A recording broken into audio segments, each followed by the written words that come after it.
Hello दोस्तों, जैसा कि हम लोग का इस बार जो टॉपिक कवर करने वाले थे वो कौन सा टॉपिक था?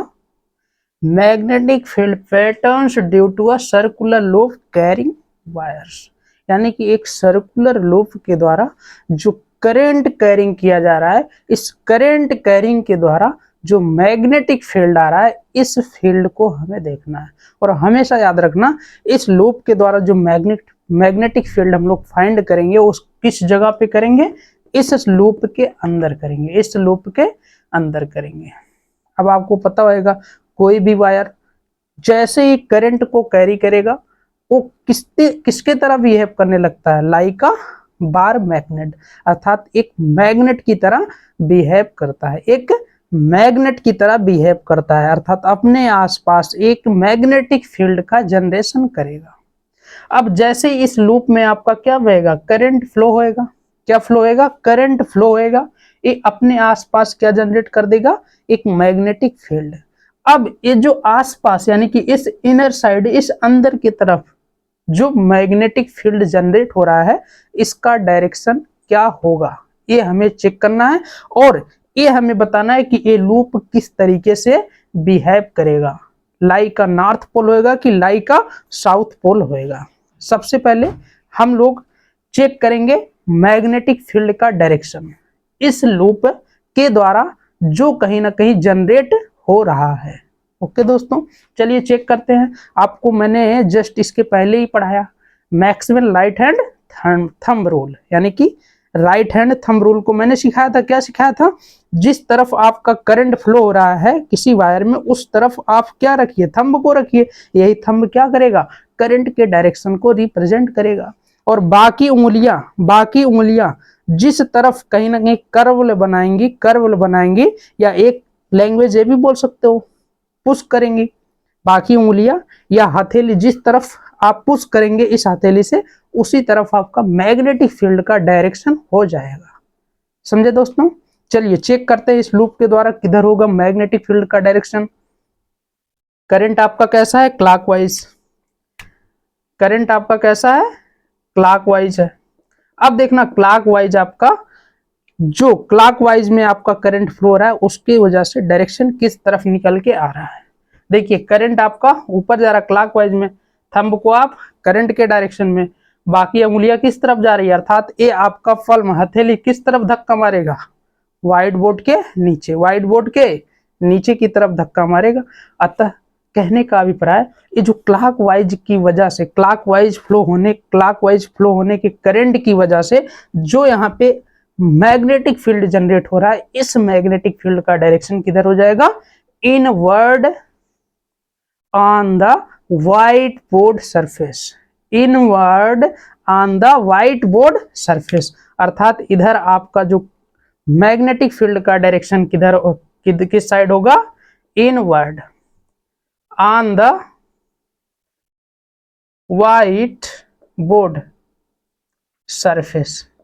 समझे दोस्तों? समझे दोस्तों? किस तरफ होगा? इस व्हाइट बोर्ड की सरफेस के इनवर्ड होगा, यानी कि अंदर की तरफ होएगा। और हमेशा याद रखना, कहीं भी मैग्नेटिक फील्ड किसी सरफेस के इन साइड पे है, इनवर्ड की तरफ है, इनवर्ड के डायरेक्शन में है, उसको हम लोग किससे रिप्रेजेंट करते हैं? क्रॉस से। क्रॉस इसीलिए बनाया गया, अर्थात ये रिप्रेजेंट कर रहा है यहाँ पे जो मैग्नेटिक फील्ड निकल के आ रहा है, इसका डायरेक्शन किधर है? इस सरफेस के इनवर्ड है, इस सरफेस के इनवर्ड है। ओके दोस्तों, अब हमेशा याद रखना, कहीं भी किसी भी लूप में अगर क्लॉकवाइज करंट का फ्लो हो रहा है, क्लॉकवाइज करंट का फ्लो हो रहा है, तो आप क्या समझेंगे? यहां जो इस लूप के अंदर मैग्नेटिक फील्ड जनरेट होएगा, उसका डायरेक्शन किधर होएगा? इनवर्ड होएगा। इसका डायरेक्शन किधर होगा? इनवर्ड। डायरेक्शन किधर होगा? इनवर्ड। ओके दोस्तों, और एक चीज आपको ये भी ध्यान रखना, अब एक क्लॉकवाइज करंट की वजह से ये आपका लूप किस तरीके से बिहेव करेगा, अर्थात कौन सा पोल बनेगा। आप लोग मैग्नेट में देख सकते हैं, जहां से आपका यहाँ पे मैग्नेटिक लाइन निकल रहा है वो कौन सा पोल है, N। और एक किस तरीके से चल रहा है? क्लॉकवाइज की तरीके से चल रहा है। किस तरीके से चल रहा है? क्लॉकवाइज की तरीके से। ये भी आपका किस तरीके से चल रहा है? करंट का फ्लो किस तरीके से हो रहा है? क्लॉकवाइज। अब यहां भी आप देख रहे हैं क्लॉकवाइज, अर्थात यन आपका क्या करेगा, अर्थात यन जो आपका है, अर्थात यन पोल से कहीं ना कहीं क्लॉकवाइज के तरीके से मैग्नेटिक लाइन निकल रहा है, जिसकी वजह से अगर किसी लूप में क्लॉकवाइज करंट का फ्लुएशन होएगा, आप उस लूप को क्या समझेंगे, नॉर्थ पोल समझेंगे। अर्थात this is a like a north pole. ये कौन सा पोल बनेगा, नॉर्थ पोल, जहां से आपकी मैग्नेटिक लाइन निकलती है, मैग्नेटिक लाइन निकलती है। इसमें तीन बातें आप लोग देखें, क्या देखें, अगर आपका करंट क्लॉकवाइज है, करंट क्लॉकवाइज है तो ये नॉर्थ पोल की तरह बिहेव करेगा। कैसे बिहेव करेगा, नॉर्थ पोल की तरह। और अगर आपका करंट क्लॉकवाइज है तो यहाँ पे जो इसके अंदर मैग्नेटिक फील्ड आएगा वो कैसा आएगा, इनवर्ड ऑन सरफेस होएगा, इनवर्ड ऑन सरफेस होएगा। इन बातों को विशेष ध्यान रखेंगे। यहां से भी आप पकड़ सकते हैं, यन से आपका कहीं ना कहीं मैग्नेटिक लाइन इस तरीके से चल रहा है, अर्थात क्लॉकवाइज के डायरेक्शन में चल रहा है, जिसकी वजह से कहीं ना कहीं अगर करंट का फ्लो किसी लूप में क्लॉकवाइज होएगा तो वो नॉर्थ पोल की तरह बिहेव करेगा। समझे बच्चों। चलो अब इसके बाद आप इस लूप में आ जाइए, अर्थात करंट के डायरेक्शन को चेंज करिए, करंट के डायरेक्शन को चेंज करिए, फिर चेक करिए जो मैग्नेटिक फील्ड आ रहा है इसका डायरेक्शन किधर होएगा और वो किस पोल की तरह बिहेव करेगा। चलिए आगे बढ़ते हैं। जैसे ही आप करंट के डायरेक्शन को चेंज किए, आप देखेंगे मैक्सवेल के राइट हैंड थंब रूल के अकॉर्डिंग कहीं ना कहीं देखो करंट इधर है, कहीं ना कहीं इस मैग्नेटिक फील्ड का डायरेक्शन, मैग्नेटिक फील्ड का डायरेक्शन देखो ऊपर की तरफ आ रहा है ना, ये पल्म आपका कहां पे पुश कर रहा है, ऊपर की तरफ, अर्थात इस सरफेस के ऊपर हो जाएगा, इस सरफेस के ऊपर हो जाएगा। और हमेशा अगर कहीं पे मैग्नेटिक फील्ड का डायरेक्शन सरफेस के अपर साइड होता है, आउटवर्ड होता है, उसको किस तरीके से रिप्रेजेंट करते हैं, डॉट से। यहाँ पे किस तरीके से रिप्रेजेंट करते थे, क्रॉस से। किस तरीके से रिप्रेजेंट करते थे, क्रॉस से। और यहाँ पे कैसे रिप्रेजेंट करेंगे, डॉट से। तो एंटी क्लॉक, ये आपका क्या है, एंटी क्लॉकवाइज करंट का फ्लो हो रहा है, जिसकी वजह से मैग्नेटिक फील्ड अपर साइड कहीं ना कहीं निकल के आ रहा है। और एक किस तरह से बिहेव, ये आपका जो लूप है किस पोल की तरह बिहेव करेगा, आप देखेंगे यस की तरफ ऐसे, देखो यस की तरफ आपके मैग्नेटिक लाइन ऐसे आती हुई रिप्रेजेंट हो रही है ना, अर्थात ये डाउनवर्ड, डाउनवर्ड एंटी क्लॉकवाइज हो रहा है ना। तो एंटी क्लॉकवाइज में हमेशा अगर किसी लूप में एंटी क्लॉकवाइज में करंट का फ्लुएशन हो रहा है तो वो किस तरीके से बिहेव करेगा बच्चों, like a south pole, like a south pole. आप ऐसे भी बना सकते हैं, इधर है देखो, इधर है, आप ऐसे किए, यस बन गया ग्रीन। 31 तरीके से बिहेव किया साउथ पोल की तरह। अर्थात जब आप करंट एंटी क्लॉकवाइज करेंगे तो कौन सी घटना देखने को मिलेगा, ये आपका साउथ पोल की तरह बिहेव करेगा, साउथ पोल की तरह बिहेव करेगा। सेकंड, हमेशा जो मैग्नेटिक फील्ड इसके इनर साइड पे होगा ये किधर होएगा, आउटवर्ड ऑन सरफेस। और तीसरा पॉइंट, हमेशा जो आपके आउटवर्ड सरफेस मैग्नेटिक फील्ड का डायरेक्शन होएगा उसको हम लोग किससे रिप्रेजेंट करेंगे, डॉट से रिप्रेजेंट करेंगे। तो समझ गए बच्चों, ये मैग्नेटिक फील्ड जो आ रहा है किसी करंट कैरिंग लूप के द्वारा, एक किस तरीके से किस पोल के जैसा और इसका डायरेक्शन किधर है, ये आप लोग के लिए बातें क्लियर हुई कि नहीं। I hope understand everyone. अगर नहीं समझेंगे तो वीडियो को बार बार पॉज करके रिपीट करके देखेंगे और लिखने का प्रयास करेंगे, अपने आप सब बातें कहीं ना कहीं क्लियर होता दिखेगा। ओके बच्चों, आगे चले। अब देखो ये जो आपका मैग्नेटिक फील्ड निकल के आ रहा है ये किन किन बातों पे डिपेंड कर रहा है, इन बातों को अब हमें देखना है। सबसे पहला बात, करंट आपका जैसे इंक्रीज करेंगे मैग्नेटिक फील्ड इंक्रीज कर जाएगा। श्योर सी बात है, करंट की वजह से ही तो मैग्नेटिक फील्ड आया। करंट को बढ़ाओ मैग्नेटिक फील्ड बढ़ेगा। अर्थात आपका मैग्नेटिक फील्ड किस पे डिपेंड करेगा, करंट पे डिपेंड करेगा, जो कहीं ना कहीं वायर के द्वारा कैरी किया जा रहा है। ओके दोस्तों, अब दूसरी बात, आपका number of turn magnetic field increase.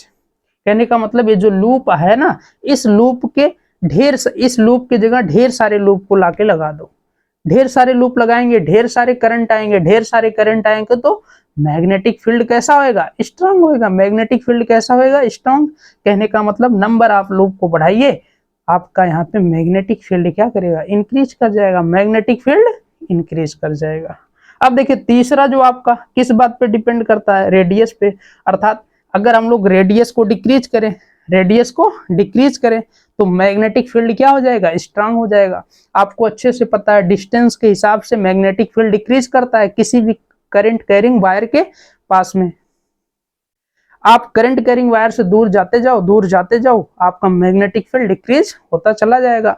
आपने नहीं देखा था ओरस्टेड प्रयोग में, जैसे ही करंट कैरिंग वायर के पास आते थे मैग्नेटिक कंपास डिफ्लेक्ट कर जाता था, लेकिन जैसे थोड़ा से दूर जाते थे मैग्नेटिक कंपास में कोई डिफ्लेक्शन नहीं हो रहा था, जिसकी वजह से उस छोटे बच्चे को अपने पिता के द्वारा डांट भी पड़ी थी। अरे कहाँ डिफ्लेक्शन हो रहा है? चिल्ला रहा, अरे पापा ये तो मैग्नेटिक कंपास में डिफ्लेक्ट हो गया। कहा तक नहीं? कहते कि नहीं कहते? कहते। तो वही चीज है बेटा, जैसे जैसे रेडियस को डिक्रीज करेंगे मैग्नेटिक फील्ड इंक्रीज होएगा, और जैसे जैसे रेडियस को बढ़ा देंगे मैग्नेटिक फील्ड डिक्रीज कर जाएगा। मैग्नेटिक फील्ड डिक्रीज कर जाएगा। ओके दोस्तों, चलिए अब आगे चलते हैं। तीन बातें देख लें जिसपे आपका ये मैग्नेटिक फील्ड डिपेंड कर रहा है। अब चौथा मोस्ट इंपॉर्टेंट पॉइंट, ये जल्दी आप लोग कहीं नहीं देखेंगे, लेकिन आपको हम कहीं ना कहीं से बताने का प्रयास कर रहे हैं और सिखाने का प्रयास कर रहे हैं, तो सीखिए बच्चों। तो चौथा पॉइंट क्या है? Magnetic field parallel on centre and field line perpendiculars on centre. ये कहा जा रहा है जो आपका यहाँ पे मैग्नेटिक फील्ड, यानी कि मैग्नेटिक फील्ड की वजह से ही मैग्नेटिक फील्ड आया होगा। मैग्नेटिक फील्ड लाइन आपका यहाँ पे कैसे होएगा? सेंटर पे एक दूसरे के पैरेलल होंगे और हमेशा वो इस सेंटर पे परपेंडिकुलर, यानी कि इस बोर्ड के लंबवत निकल के आएगा। अब देखो बोर्ड आपका करंट कैरिंग वायर आपका ऐसे रखा है, मैग्नेटिक फील्ड कैसे निकलेगा? इस तरीके से, अर्थात कैसा होएगा? सेंटर पे परपेंडिकुलर। और मैग्नेटिक लाइन एक दूसरे के कैसे होंगी? पैरेलल। और पैरेलल लाइन आपका क्या रिप्रेजेंट करता है? Uniform magnetic line. समझे? पहले पढ़े कि नहीं पढ़े? पढ़े हैं।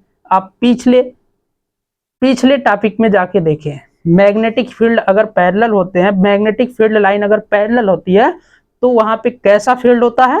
यूनिफॉर्म मैग्नेटिक फील्ड होता है। तो यहाँ पे आपका पैरेलल लाइन भी है और परपेंडिकुलर है, अर्थात यहाँ पे एक यूनिफॉर्म मैग्नेटिक फील्ड जनरेट हो जाएगा। तो ये जो आपका टॉपिक अभी हमने देखने का प्रयास किया, ये टॉपिक आपका कंप्लीट हो गया। अब इसके बाद का जो टॉपिक हम लोग लेने वाले हैं वो कौन सा टॉपिक है दोस्तों? कौन सा टॉपिक है? Magnetic field due to solenoid. Magnetic field due to solenoid. तो ठीक है, आगे चले, पढ़े और समझे, और आप लोग के दिमाग में इस टॉपिक को घुसाने का प्रयास मेरा जारी रहेगा जब तक इस चैप्टर को पूरी तरह से आप लोगों के अंदर एक अच्छी अंडरस्टैंडिंग को विकसित नहीं कर देंगे। ओके दोस्तों, चला जाए? ओके, चलो।